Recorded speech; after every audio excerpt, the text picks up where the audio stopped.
सेवा बहुत कठिन वस्तु है। सेवा भगवान की जिसने पधराली, प्रियाजू की पधराली सेवा कर रहा है, आप समझो श्री जी के निकुंज में हो, संशय मत करना, सीधे आपको श्री जी अपनी सेवा में लेंगे यदि सेवा विराजमान। देखो साधना का फल होता है, सेवा का फल नहीं होता। सेवा का सीधा फल होता है स्वामी के समीप नित्य सेवा में पहुंच जाना। आज तक हमें कहीं ऐसा प्रमाण नहीं मिला कि श्री जी की सेवा करने वाले की गति में अंतर हुआ हो। कहीं भी ऐसा, साधना से भ्रष्ट होते तो देखा गया, लेकिन श्री जी की परिचर्या करने वाला श्री जी को प्राप्त नहीं हुआ, ऐसा हमें अभी तक प्रमाण नहीं मिला। ये श्री राधा मोहन जी के आराध्य देव थे, आस्करन जी के, और ये सेवा में मगन रहते। देखो जब आप ठाकुर सेवा, जैसे आपको कि अब हम सेवा में रहेंगे तो हमारा काम कौन करेगा, तो पूरी सृष्टि तुम्हारे काम से चल रही है, तुम्हारे चलाए चल रही। अरे कुछ समय, घड़ी दो घड़ी तुम ऐसी निकालो जिससे एकांत चित्त से आनंद पूर्वक अपने लाडले ठाकुर को दुलार कर सको। उनको श्रृंगार करो, भोग लगाओ, आरती करो, चार परिक्रमा करो, साष्टांग दंडवत करो। जीवन का परम लाभ है ये। पर नहीं, आप खाएंगे हलवा, गरम गरम पकौड़ी, चाय, और ठाकुर जी के सामने वो सफेद वाले दाना नहीं आते, चिरौरी रख दो अरे भाई तुम क्या कर रहे हो, चोरी कर रहे हो तुम। घर में ठाकुर विराजमान, घर के मालिक विराजमान है, हमें जल्दी ऑफिस जाना है, गरम गरम परेठा ये वो सब, और ठाकुर जी के सामने। हम तो देखते हैं जैसे कोई ठाकुर जी के दर्शन कराने के लिए लाता है तो 4 टाफी, वो भी प्लास्टिक से लिपटी हुई, मतलब देख केवल ले, खा भी नहीं सकते हो क्योंकि प्लास्टिक लगी हुई, ऊपर कवर एकदम ऐसे रखे हुए हैं। वो बोले हमारे लड्डू गोपाल हैं। जब गोपाल हैं तो टॉफी खोल पाएंगे क्या? अगर आपको टॉफी ही पवाली है तो आप खोल करके सुंदर एक कटोरी में रख करके थे, ऐसे 4 दाने चिरौरी रख दिए, कटे हुए मिश्री के टुकड़े रख दिए। अरे अनंत ब्रह्मांडों का भरण पोषण करने वाला तुम्हारी चिरौरी के लिए मर रहा है। हाँ, अगर तुम्हारे पास केवल चिरौरी ही है तो वो तृप्त हो जाएगा। तुम खाओ हलवा, उसको रखो चिरौरी, तुम पहनो एक से एक बढ़िया कपड़ा, और ठाकुर जी के लिए अलग कपड़ा होता है दुकानों में, वो ठाकुर जी के लिए लेना है। पूजा, सत्यनारायण की पूजा की सामग्री गांव में जो परचून की दुकानें होती हैं कस्बों में, उनमें अलग होती है। बोले सुपारी देना, तो बोले पूजा के लिए, बोले हाँ, वो सड़ी सुपारी का अलग बैंक होता है, वो पूजा के लिए जाएगा। प्रभु के लिए तुम ऐसे चिरौरी रख देते हो। वो नारियल भी जिसमें पाली लहो, देखो ना कथा, सत्यनारायण की कथा करनी, हमें नारियल दे दो। वो सूखा नारियल जो किसी काम में ले जाएगा वो सत्यनारायण के पास जाएगा। वो कपड़ा टून का ना पहन सकते हैं, ना ओढ़ सकते हैं, ना बिछा सकते हैं, ना पोछा लगा सकते हैं, वो ठाकुर जी के लिए बलिहारी है श्रद्धा। तो फिर ठाकुर जी भी ऐसी व्यवस्था करते हैं, ना पहनने लायक ना ओढ़ने लायक, ऐसा तुम्हें नया जीवन देंगे, जरूरत ही नहीं पड़ेगी कपड़े की, घूमो वैसे ही। हाँ, जरूरत ही नहीं पड़ेगी, अन्य योनिया नहीं, कोई जरूरत नहीं है, घूमो। इसलिए सावधान। भगवत सेवा का तात्पर्य है उत्तम भोग लगाए मोर मरकट को से। स्वामी जी महाराज परम विरक्त, वैराग्य की चरम सीमा स्वामी श्री हरिदास जी, लेकिन उत्तम भोग लगाए ठाकुर जी को। उत्तम उत्तम, तुम्हारे पास जो कुछ है उसमें सबसे बढ़िया भोग बनाओ। धन्ना जी के पास बाजरा की रोटी भी पूरी नहीं थी कि भरपेट पाले, तो एक रोटी रोज ठाकुर को रखते थे। आधी ठाकुर जी पाते थे, आधी आप पाते थे। सुदामा जी के पास कौन सा माखन मिश्री था? वो तंदुल जो पछोरने से बाहर निकलते हैं, किसी काम में नहीं, वो लेके गए थे। ठाकुर जी पाते हो कहते आज मैं तृप्त हो गया। सबरी जी के पास क्या था? क्या था? जंगली बेर, कहीं कड़ुआ कसैला ना हो, इसलिए चख के मेरे रघुनाथ जी को कहीं कसैला ना लगे। प्रभु वाह वाह करके पा रहे। विदुरानी जी ने कौन सा 56 भोग पवाया? केले के छिलके, भाव दशा में डूबी हुई। देखो हमारे ठाकुर को कुछ नहीं चाहिए, भाव से समझिए। ये बिहारी जी को 4 घंटे बैठने के लिए 10-10 लाख रुपए का फूल बंगला निकला। काम थोड़ी चलाया जाता है। अरे हमारे लाडले सरकार है, अगर 4 घंटे बैठ गए 10 लाख खर्चा हो गया तो क्या? अनंत ब्रह्मांडों का सृजन करने वाला ठाकुर हमारे पास नहीं है, तो ठाकुर जी को आपका भाव चाहिए। और आप तो सो बढ़िया पलंग में, और ठाकुर जी को एक छज्जा में विराजमान किए, छज्जा में ऐसे उतर नहीं सकते, मतलब कूदे तो वैसे ऊंचे, अगरबत्ती दिखा दी चले। आप तो नहीं, अपने लाड़िले ऐसे प्यार करो, ऐसी जगह सिंहासन रखो कि उतर कर अगर आपके वन विहार करना चाहे तो उतर लेना, ऐसा विराजमान करो आराम से। वो एकदम वो सिर्फ दीवार में ऐसी जगह, या तो बाहर वाले कमरे में, अपने कमरे में तो ठाकुर जी रहेंगे ही नहीं। अरे भाई, अगर घर में ठाकुर जी तो उठते बैठते निकलते, उनके दर्शन हो रहे, चोरी क्या? तुम तो हमारे घर के माई बाप हो, सब देखो, चोरी क्या आपसे? आपको जो अच्छा न लगे सुधार देना, ऐसे रहना चाहिए। बिल्कुल भगवत प्राप्ति निश्चित है। ये सेवा पद्धति है, बड़े भाव से आप इसको स्वीकार कीजिए। हमारे लाडले बड़े कृपालु हैं। अरे जहर पिला रही है छाती में लगा के तो परम पद दे रहे हो, तुम दूध पिलाओगे तो तुम्हें परम पद नहीं मिलेगा। पूतना जहर लेकर के पिला रही बाल गोविंद को, अभी 6 दिन के ठाकुर हैं, उसे परम पद प्रदान किया, और आप रोज सुंदर सुंदर भोग लगा रहे हो और तुम्हें भगवत प्राप्ति नहीं होगी। ठाकुर जी की आरती उतार रहे हो, बलिहारी जा रहे हो, उनके सामने कीर्तन कर रहे हो, नृत्य कर, विश्वास तो करो ना, तुम्हें भगवत प्राप्ति हो जाएगी।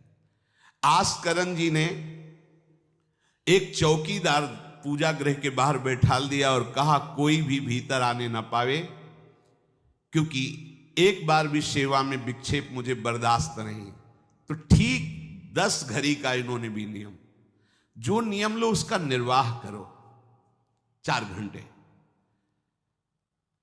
दिल्ली का बादशाह किसी कारण से उधर आया हुआ था, उसने कहा मुझे आस्करण जी से तुरंत मिलाया जाए। पहले तो राजा लोग होते थे और बादशाह, अब जैसे मुख्यमंत्री और प्रधानमंत्री, राष्ट्रपति। तो जो मुख्यमंत्री हैं ये राजा हैं प्रदेश के, और वो संपूर्ण राज्यों का बादशाह उसे कहा जाता था। आस्करण जी को शीघ्र हमारे सामने उपस्थित किया जाए। प्रार्थना की कि महाराज असंभव, इस समय आस्करण जी महाराज अपने ठाकुर जी की सेवा में हैं और उनका आदेश है 4 घंटे कोई हमसे बात ना करे।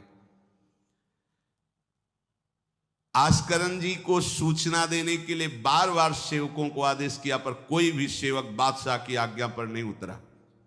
हम अपने राजा से ऐसा नहीं प्रार्थना कर सकते। 4 घंटे। बादशाह को बहुत कष्ट हुआ कि हमारी आज्ञा का उल्लंघन। तुरंत आदेश किया सेनापति को, बुलाओ, देखते हैं कि हमारी आज्ञा का उल्लंघन का परिणाम क्या होता है। सेनापति तुरंत उपस्थित हुआ। इस नगर के सबको दंड दिया जाए और बंदी बनाकर आस्करण को हमारे सामने लाया जाए, क्योंकि बादशाह है। अब अहम तो विराजमान है ही है, कोई परमहंस थोड़ी है कि अहंकार लीन हो गया है। बताया गया कि ठाकुर सेवा में, भगवत आराधना में 4 घंटे उनके पास कोई सूचना नहीं पहुंचाएगा। बादशाह की आज्ञा का उल्लंघन करने के कारण सब सैनिक जितने थे दब रहे थे।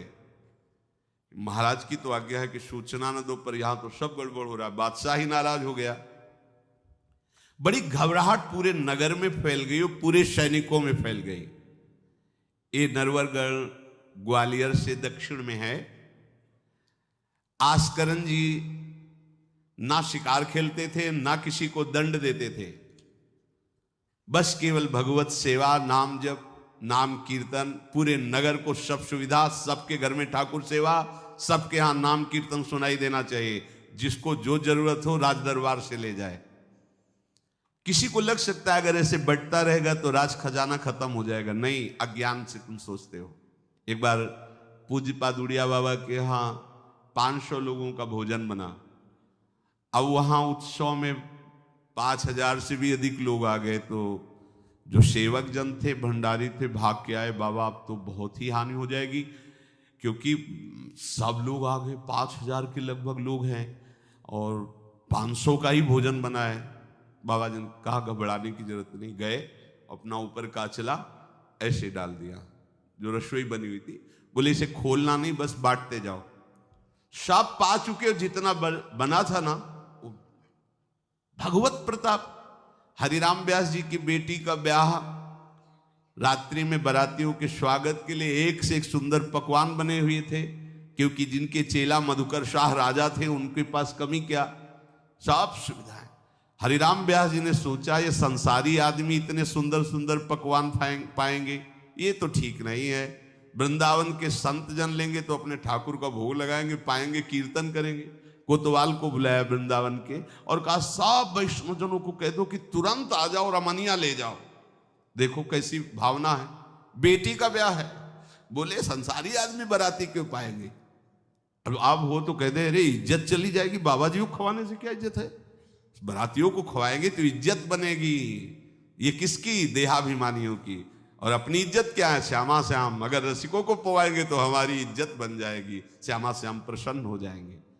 तो श्यामा श्याम प्रसन्न हो जाएंगे, बाराती भूखे रहेंगे, ऐसा कैसे हो सकता है, ऐसा हो ही नहीं सकता है। हरिराम व्यास जी के, अब उनके लिए तो कोई रोक नहीं, उन्हीं की बेटी का तो ब्याह है। जो भंडारे में सब जमा थे, लड्डू गुलाब जामुन ये वो सब भर भर के अमनिया, ले जाओ ले जाओ। अब ब्रजवासी संत जन सबको बांट दिया, पर जितना भंडारा था उतना नहीं बना रहा। कर तुम अकर तुम अन्यथा कर तुम सर्व समर्था सा ईश्वरा। तुम प्रभु के लिए समर्पित हो तो तुम्हारे यहां हानि कैसे हो सकती है कि हम भाई ठाकुर सेवा में समय देंगे तो हमारा काम बिगड़ जाएगा, ठाकुर जी के भोग राग की बात करेंगे तो पैसों की कमी हो जाएगी। पक्की मूढ़ता है, ये ऐसा व्यापार है ठाकुर सेवा संत सेवा, ऐसे करो और कई गुना बढ़कर के हाथ में आ जाएगा, देख लेना। क्योंकि सब दुखों का कारण पाप है, और जब ठाकुर सेवा संत सेवा तो इससे पाप नष्ट होते। जे ही पाप नष्ट हुए सुख का मार्ग खुल गया, पर अज्ञानी जानता नहीं है। अब बादशाह के आदेश से हड़कंप मच गया। कही के पठाई कहो कीजिए लड़ाई, सुनी रुचि उपजाई चली पृथ्वी पति आयो है। पर्यो सोच भारी तब बातियों विचारी कही, आप एक जावो गयो अचरज पाई है। सेवा करी सिद्धि साष्टांग होई के भूमि परे, देखी बड़ी बेर पांव खड्ग लगायो है। कट गई एड़िए पे टेढ़ी हूं न भौं करी, करी नित नेम रीति धीरज दिखाई है।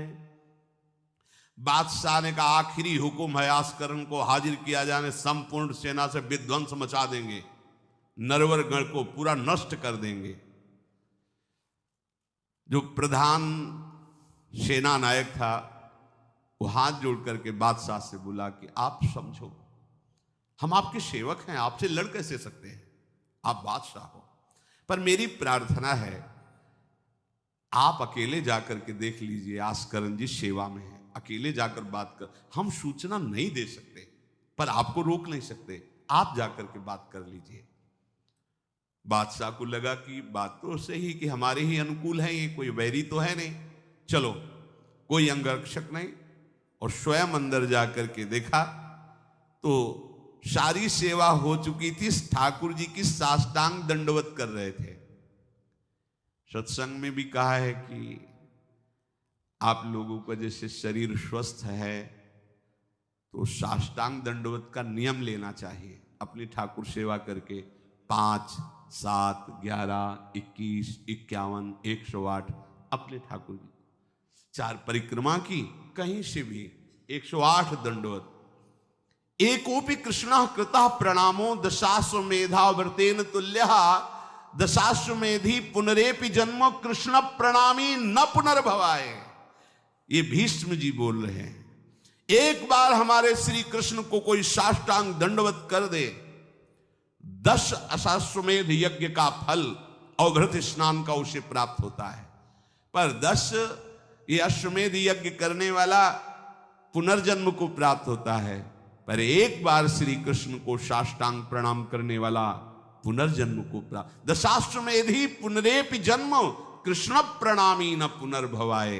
अपने पास तो भगवत प्राप्ति के लिए बहुत से अस्त्र हैं, केवल नियम पूर्वक प्रयोग करो, माया का प्रवाह बंद हो जाएगा। ठाकुर सेवा के बाद करना चाहिए साष्टांग दंडवत। हमने महापुरुषों को देखा है, गुरुजनों को देखा है। अब शरीर उस लायक नहीं तो भाव से कर लीजिए। अगर शरीर स्वस्थ है और आप करने लायक हैं तो जरूर, जैसे माताएं बहनें सखियां हैं तो पंचांग, एक पंचांग दंडवत की, खड़े हो गए, हाथ जोड़ा, मंत्र अंदर स्मरण किया, फिर पंचांग 5, 7, 11, 21, 51 ऐसा करना चाहिए। आस्करण जी भगवत सेवा करके साष्टांग दंडवत कर रहे थे नियम पूर्वक। अब ये तो पता चल गया कि कोई आया है, पर ना नजर दी, ना बात की, ना रुके, उठे साष्टांग दंडवत, फिर उठे, फिर साष्टांग दंडवत। बादशाह खड़ा देखता रहा, ये तो ना हमारी तरफ देख रहे हैं ना बोल रहे हैं। बहुत देर हो गई, चुपचाप। पद का अभिमान होता है। अब वो बादशाह ठहरा, खींची तलवार, म्यान से निकाली और जब ये साष्टांग हुए तो मारा ऐसे, तो एड़ी उड़ गई, कट गई एड़ी आस्करण जी की। लेकिन आस्करण जी ने ना दंडवत रोकी, ना मुड़ करके देखा, खून की धार बह रही। निष्ठा देखिए, ये है अनन्य भक्ति की निष्ठा। नहीं कहा कि अब रुक गए, कुछ नहीं, वैसे ही खड़े हुए, फिर साष्टांग दंडवत, फिर खड़े, खून से लथपथ हो रहे, कोई कष्ट का अनुभव नहीं दिखा रहे कि आओ कहे या पीछे मुड़ करके देखे। अब तो धैर्य छूट गया बादशाह की, ये मेरे से तो अपराध बन गया, ये कोई नाटक नहीं कर रहे, ये तो सच्ची में महान भागवत है। क्योंकि जो पद का अभिमानी जन होता है वो ये नहीं जानता है कि भक्ति क्या होती है, भक्ति का स्वरूप क्या होता है, भक्तों की निष्ठा क्या होती है। उनको तो लगता है कि मैं अमुक पदाधिकारी हूं, मैं इतना, तो ये बाबा जी लोग भीख मांगने वाले, इनके आगे क्या जमीन में बैठे, हमारे लिए कुर्सी की व्यवस्था नहीं होगी क्या? हमारे को इस पद का अभिमान जो मिला है उसका सम्मान होना चाहिए। तो वो जिस पद में है, इस सृष्टि में कोई वो पद नहीं है, वो हरिदास पद में है, हरि पार्षद। तुम तो मायाकृत सृष्टि के किसी पद पे होगे, वो मायापति के निजी पार्षद हैं। तुम्हें दिखाई देता है भिखारी है, तुम्हें दिखाई देता है भिक्षुक है, नहीं नहीं, वो इतने बड़े बादशाह के ऐसा बादशाह पैदा ही नहीं हुआ है? चाह मिटी चिंता मिटी, मनुआ बेपरवाह, और जिनको कछु न चाहिए वो साहन के साथ। नरपति सुरपति लोकपति, जिनके भावे घास, जिनके भावे घास, रहे परमानंद में तज सबही की आस। गर्दन उतार दोगे, अगर हरि का विधान होगा तो शरीर ही नष्ट होगा, नहीं तो हमें छू भी नहीं सकते, हमारे स्वरूप को नहीं छू सकते। भक्त अपनी निष्ठा पे होता है। एक बार भी आस्करण जी ने मुड़ करके नहीं देखा बादशाह की तरफ। अब तो धैर्य छूट गया बादशाह की, गलती हो गई हमसे। ऐसा ही होता है। नवलदास जी को वृंदावन से हरिवंश महाप्रभु के शिष्य थे, तो बादशाह तुर्की था, उसके मन में वैश्यकुल के प्रति बड़ी ईर्ष्या पैदा हुई थी। तो उसने कहा भारत में वैश्यकुल नहीं रह जाना चाहिए, नष्ट कर दो। आतंक स्वरूप उनका काटना मारना, लाखों वैश्यों का कत्ल कर दिया। पता चला कि दूसर वैश्य एक वृंदावन में भी है। आए, उनको बंदी बना लिया, सामने पेश किया, कहा सर झुकाओ। कहा तो झुक चुका है एक जगह, राधा वल्लभ लाल के चरणों में। अनंत कोटि ब्रह्मांडों के बादशाह के सामने सर झुक गया है। अब तू तो एक भूमंडल का जबरदस्ती बादशाह बना बैठा है। बोले जंजीरों में बांध दो इसको, रोज कोड़े लगाओ, भोजन मत दो, फिर इसको हम दंड निश्चित करेंगे, देखते हैं, बहुत अपने अभिमान में है। बांध दिया। सुबह कोड़े लगाने गए तो जंजीरें पड़ी थी और कुछ नहीं था। फिर खोजा तो वृंदावन में राधा वल्लभ जी के दर्शन के, फिर बांध के ले गए।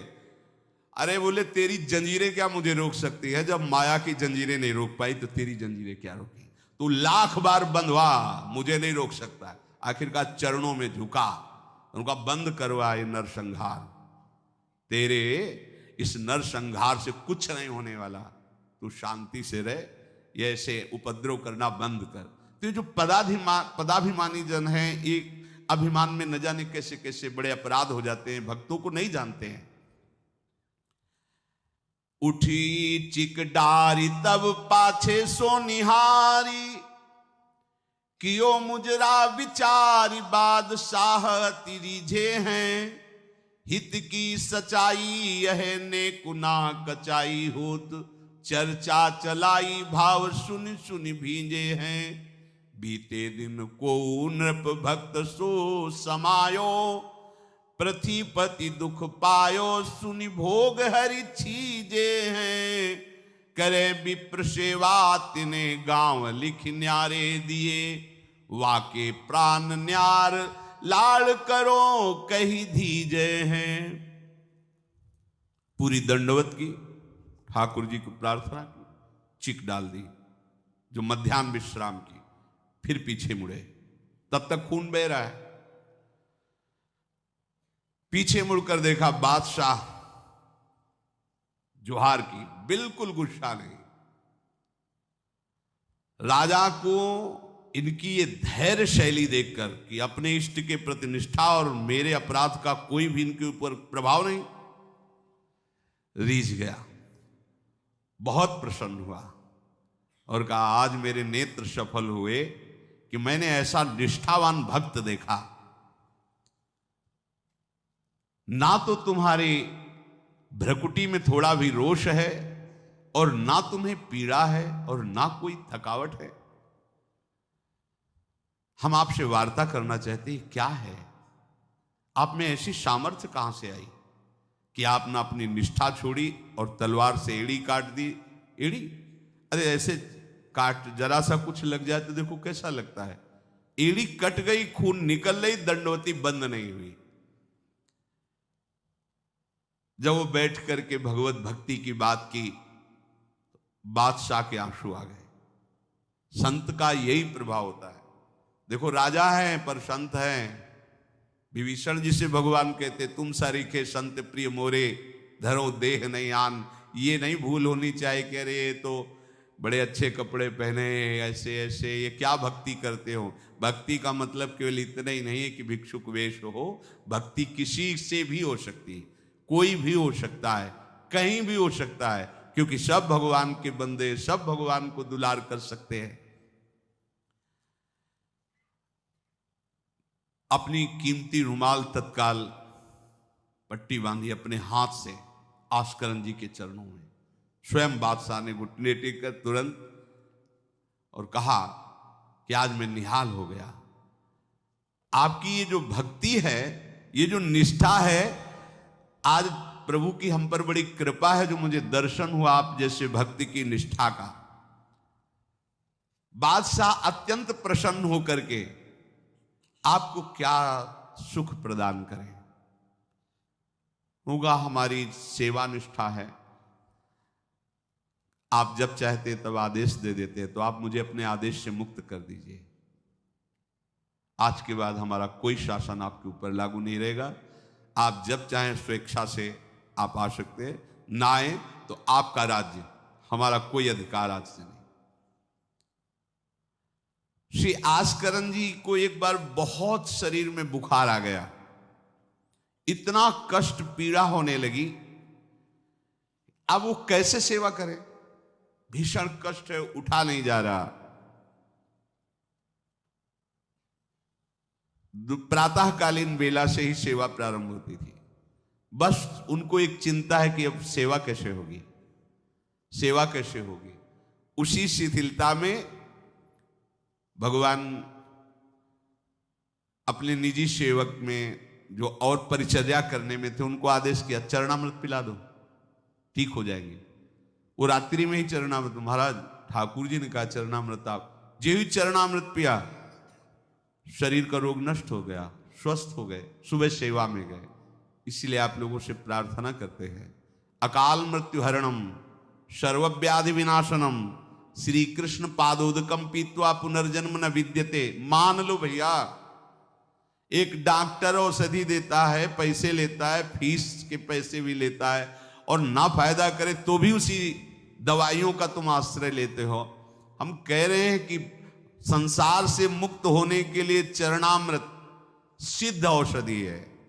रोज चरणामृत ठाकुर जी का पियो, कोई पैसा नहीं लगता। बिहारी जी, राधा वल्लभ, राधा रमन, जहां चाहो, बड़े उदार ठाकुर। चरणामृत, अगर इतना चरणामृत मिला, उसमें आप 1 लीटर जल मिला लीजिए, चलता रहेगा। जब कमी लगे फिर जल मिला लीजिए, चरणामृत ही रहेगा।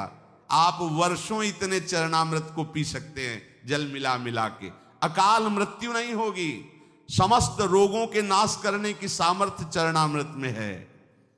कोई भी व्याधि आपको परास्त नहीं कर पाएगी। और पुनर्जन्म न विद्यते, हम भगवान के धाम में चरणामृत के प्रभाव से चले जाएंगे। अब इस पर श्रद्धा कितनी है देखो आप, 10 बार वर्णन किया होगा। नियम से चरणामृत पियो, अपने ठाकुर जी का, श्री जी का चरणामृत पात्र में रख लो, 2 बार 3 बार दिन में पियो। चरणामृत आपको अकाल मृत्यु हरणम सर्व व्याधि विनाशनम श्री कृष्ण पादोदकम पीत्वा पुनर्जन्म न विद्यते। एक बार किसी विपक्ष राजा ने आक्रमण कर दिया आस्करन जी के ऊपर। आस्करन जी के जब बात पता चली कि वो आक्रमण, तो उन्होंने कहा प्रभु हमसे मार काट नहीं होगा, सब में आप विराजमान हो, अब हमसे नहीं हो, या तो राजपद हटाओ, मुझे कहीं एकांत ले चलो, मैं आपके लिए रोऊं तड़पूं। अब ये सब नहीं होगा कि अब हम फिर तलवार उठाएं, मार काट शुरू करें। पर अंदर से आया कि तुम राजा हो तो प्रजा की रक्षा करना तुम्हारा कर्तव्य है। तो उन्होंने पूरी सेना सजाई, जानते हो कैसे? सब मजीरा लो और स्वयं बोले नाम कीर्तन करो, राधा वल्लभ श्री हरिवंश श्री वृंदावन श्री। कहां जा रहे? बोले युद्ध करने जा रहे हैं। ऐसे युद्ध होता है। प्रभु से कहा हमसे मारकाट होने वाली नहीं, जब हमारा कर्तव्य ही तो हम ये कर्तव्य कर रहे हैं। राधा वल्लभ श्री हरिवंश, राधा नाम कीर्तन। तुरंत आकाश में मेघ छा गए और इतने बड़े बड़े ओले शत्रु पक्ष में और हल्की फुहारे इधर के पक्ष में। जहां नाम कीर्तन, हवा चल रही, हल्की हल्की नन्ही नन्ही फुइयां बरस रही और कीर्तन में और उधर इतने इतने बड़े ओले, सब भाग गए। अस्त्र शस्त्र की आवश्यकता नहीं हुई। शत्रु पक्ष जब भागा और उधर का राजा के चरणों में गिरा कि मुझे माफी दे दो, मुझे पता नहीं था आप इस कोटि के महाभागवत हैं। यह है अनन्य भक्ति। यदि हम अपने प्रभु की सेवा, प्रभु का नाम जब, प्रभु के गुणों का गायन करते हैं, तो किसी की भी ताकत नहीं कि हमें परास्त कर सके। और आप भूल जाइए ये बात कि आपके ही किए सब कुछ होता है।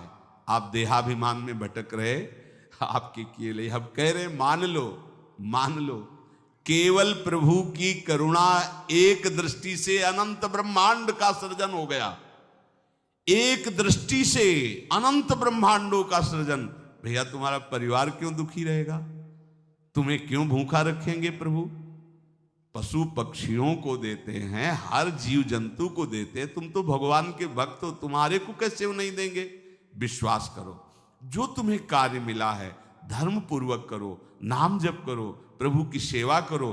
गंदे आचरण, गंदे नशा, गंदी बातें, ये सब छोड़ दो, क्योंकि यही तुम्हारी दुर्गति, अशांति का कारण बनेगी। पैसा बढ़ा है, मदिरा पान करना, व्यभिचार करना, उसे सुख समझ रहे हैं। पैसा है, पद है, समझ रहे हैं कि हम जीवन का लाभ ले रहे हैं। अरे ये लाभ तो सुअर कुत्ता भी ले रहे भैया।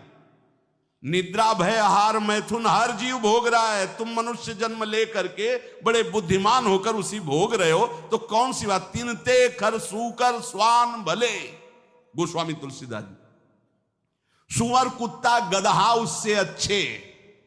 क्यों? क्योंकि अपने कर्म भोग कर ऊपर की तरफ उठ रहे हैं, उनके पाप नष्ट हो रहे हैं। वो आप ऊपर उठकर मनुष्य जन्म कर प्राप्त करके पाप कर्म कर रहे हैं, आप नीचे अधोगति को जा रहे हैं। इसलिए सबसे प्रार्थना है, ये गंदे आचरण, जब आप मदिरा पीते हैं तो आपकी बुद्धि तमोगुण राक्षसी वृत्ति से हो जाती है। खुद आपको अनुभव इस बात का, आपकी दुर्दशा हो जाती है, बुद्धि भ्रष्ट हो जाती है। फिर व्यभिचार, जुआ, चोरी, हिंसा कैसे आपको सुख प्रदान करेंगे? ये जो निकृष्ट हैं, जो अधर्म है, जिनकी क्रिया ही दुखमय है, उस दुख से तुम कैसे सुख प्राप्त कर सकते हो? धर्म से चलो, गृहस्थ हो तो धर्म पूर्वक चलोगे तो गृहस्थी में ही भगवान तुम्हारा मंगल कर देंगे, भागने की जरूरत नहीं है। नाम जप करो, ठाकुर सेवा विराजमान करो, जो रूखा सूखा हो अपने ठाकुर को लाड लड़ाओ, अंतिम श्वास तक भगवान कृपा कर ही देंगे। हमारे जीवन का उद्देश्य भगवत प्राप्ति है। इन किन प्रकारेण अब हमारा जन्म इस संसार में न हो, हम प्रभु के पास जाकर उनकी सेवा में रहें सदैव, जहाँ न मरना है, न जन्मना है, न दुख है, न सुख है, न बीमारी है, कोई किसी भी तरह का जहां लेस मात्र भी कष्ट नहीं है, प्रलय और महाप्रलय की वायु भी जहां प्रवेश नहीं करती, वो हमारे प्रिया प्रीतम का नित्य धाम है, वही हमारी विश्राम भूमि है। हम सब खूब राधा नाम जप करें और आकांक्षा करें कि इसी जन्म में हमें भगवत प्राप्ति हो।